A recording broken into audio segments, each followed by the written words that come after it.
Hi, how are you? My name's Amber, and welcome to Family Services Toronto. Hi, my name is Vanessa. I'm okay, thank you. How are you? I'm pretty good. Did you find the location okay? Was your drive good? Traffic wasn't bad, and the location was pretty easy to find.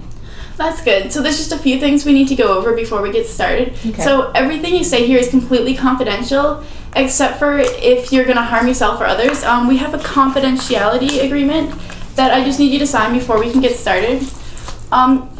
After you read it over, just to make sure you understand everything, you can sign on the bottom line at the back page. There's an X beside it, so it'll make it easier for you to find. So we just have it for the safety of you and others, just to make sure. The only reason I would be able to disclose anything else would be if you were going to harm somebody or if your case was going to go to court. So the pace of the sessions will go as fast or slow as you are comfortable with, and if you're not comfortable with how it's going, just say so and we'll change accordingly. And throughout the session, I will be taking notes for the services records. How does that sound? It sounds good. I've looked it over, and I'll just go ahead and sign right now. Perfect. So I have some water on the table just in case you need it for any reason. Thank you. So, how are you feeling today?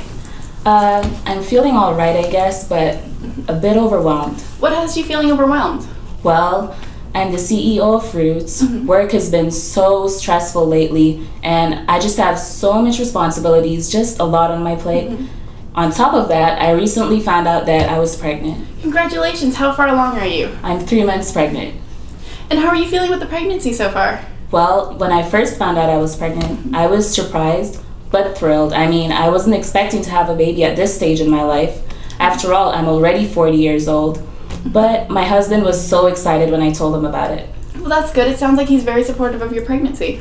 He's supportive, but he's not around as much. He's a corporate lawyer, so he's really busy, and he wasn't able to make it to our last few appointments. It made me feel a bit disappointed. Disappointed? Yeah, I just feel like he won't be around once the baby actually gets here, especially after the news we just received. What news did you receive? Well, since I am already 40, my doctor thought it would be a great idea for us to test to see if my baby would have Down syndrome. So we did the test a couple of weeks ago. Have you gotten the results back yet? Yes, I did. Yes. We found out that there's a very high risk that my baby may have Down syndrome. And how does that make you feel? I mean, I know there's always a chance that something like this could happen.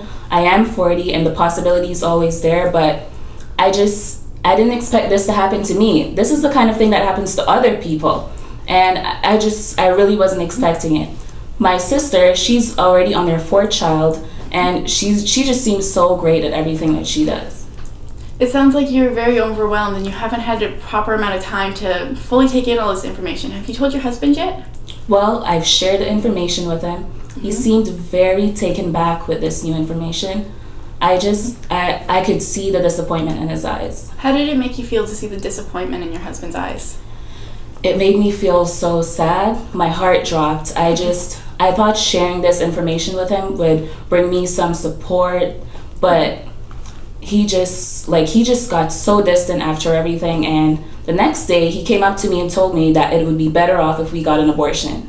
How did it make you feel when your husband said that you'd be better off with an abortion? I mean, I guess I kind of understand where he's coming from. He said that it would be hard enough for us to deal with having to take care of a healthy child, much less a child with a birth defect. So we've worked so hard all our lives, and we weren't planning for this. That must have been really stressful when he said all that. Do you agree with him? I mean, in a way, I guess I do. We've spent most of our lives focusing on our success. I remember there was this one time I applied for a job against 5 very qualified men, and it turns out I got hired. I was just so proud of myself. Wow, it sounds like you work really hard for the things you want. It sounds like a really great strength. I mean, I guess you could consider it a strength, but my sister, she's on her 4th child, as I mentioned, and she's just so great. I don't know how she does what she does, and I don't even think I could handle having 1 child. I don't know how she does it. You seem to be comparing your strengths and your sister's kind of strengths and situations together. What makes you think that what she does is more significant than what you do? Well, she's so caring. She sacrifices everything for her children. She's an amazing mother, and I don't think I could ever do that. It kind of sounds like you guys are fighting different battles in a sense, and that in these different battles you have different techniques and strengths that you use. How does that statement sound to you? I mean, I think her battle is a lot more challenging. She's just so good at everything she does, and all I do is walk around all day and step on people's toes. That's it. What are you saying?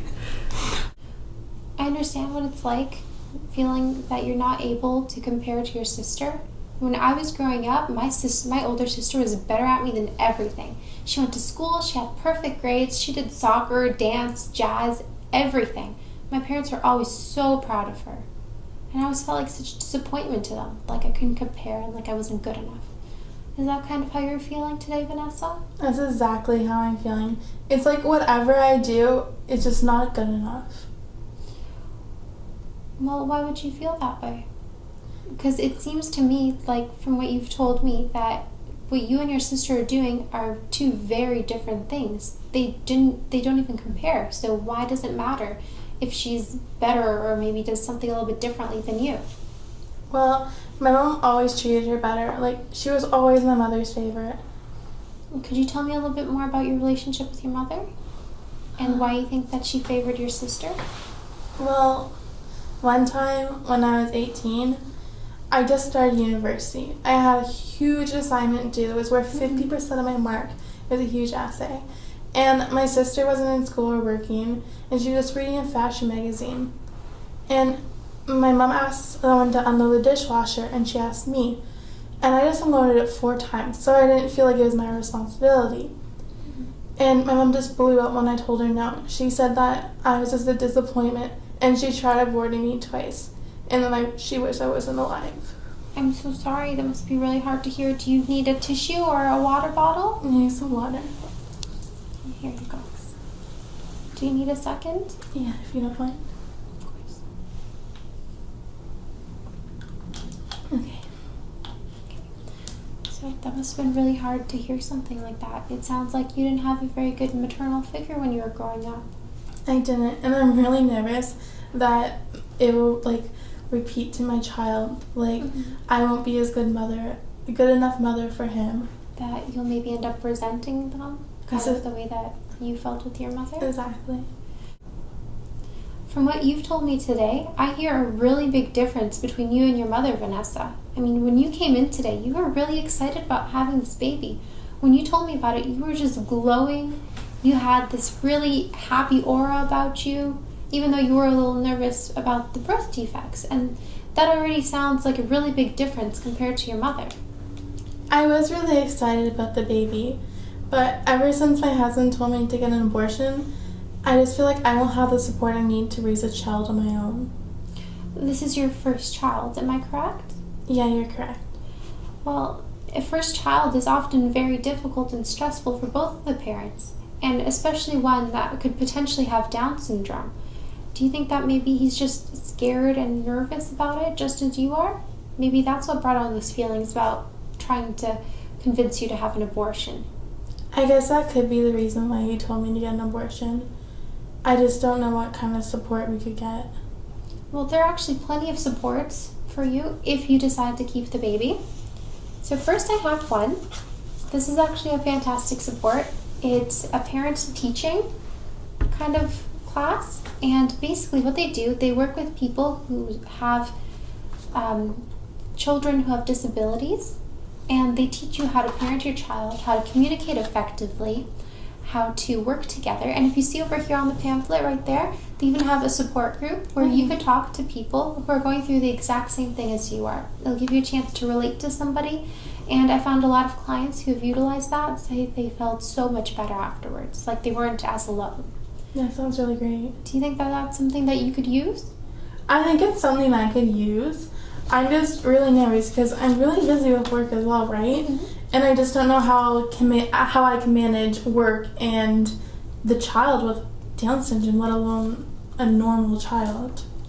Well, I know you're really eager to work and you're really happy to work and you've dedicated your life to it, but you wouldn't have to give it up. Have you ever thought about maybe hiring a nanny? This agency has really qualified nannies, and you would be in charge of the whole process. From the interviewing, you could select who you want, the qualifications that you require, and you could find someone that you feel comfortable leaving your child with. So neither you or your husband would have to quit work and be there all the time. Does that sound like something that you could use? Yeah, it sounds really great. I didn't know there was so many supports. Well, I didn't know that. Sorry. It's okay. Well, so how do you think your husband would feel about using these kinds of supports? I think he'd be really open to it. I just don't know how to bring it up to him. Well, do you feel comfortable talking to this about him? I guess. I just feel like we don't communicate very well. What does not communicating very well look like to you, Vanessa? Well, when we both work we both work a lot, right? Mm-hmm. Which I've told you a lot. But when he comes home, I feel like I'm not even there. Like, I feel unappreciated. And when we talk, we just talk about the weather or whose turn it is to unload the dishwasher. Well, how does that lack of communication make you feel in your relationship? Unappreciated, like I said, and maybe unwanted. And like he feels like I'm not even there. Makes me feel like he doesn't even want me there. I'm sure that's not the way it is, or the way he intends it to be. Has it always been like this? I guess not. Well, I think it started when we both got our demanding jobs, because we both got it around the same time. As I said earlier, he's a corporate lawyer, and that's a really demanding job as well. I think it started then. Well, it sounds to me like when your career started to develop and progress and you started to move up the ladder, so to say, that your relationship kind of took a back seat to your careers, and maybe that affected your communication negatively. Have I got it right? You got that perfectly right. So, Vanessa, what do you think you could do personally to maybe open up the lines of communication a little bit?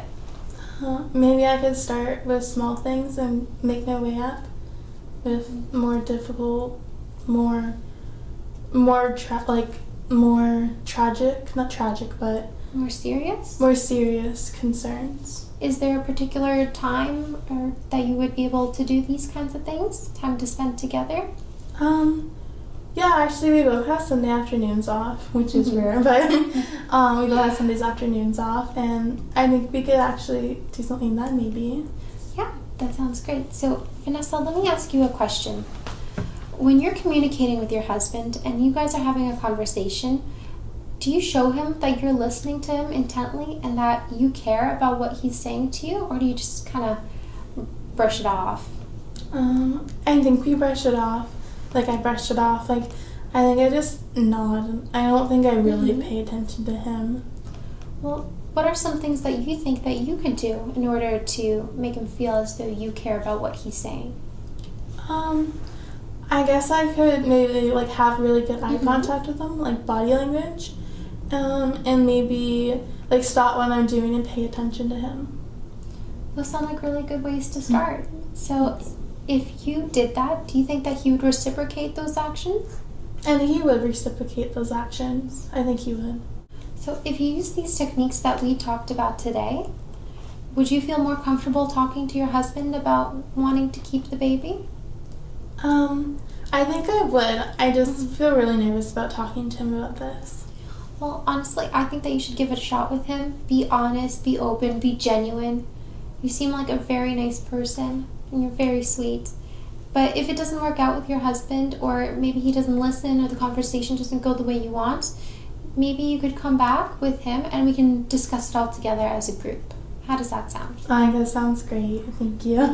No problem. I'm glad I could help you, Vanessa. This is the end of our meeting, and if you'd like to come back with your husband, we do accept walk-in appointments. I'm here Monday to Friday, 9 to 5, so if I don't see you again, congratulations once again on the baby. Thank you. And good luck with everything. Okay, thank you so much. Have a great day. Thanks for all the pamphlets too. You're welcome. Okay, bye. Bye.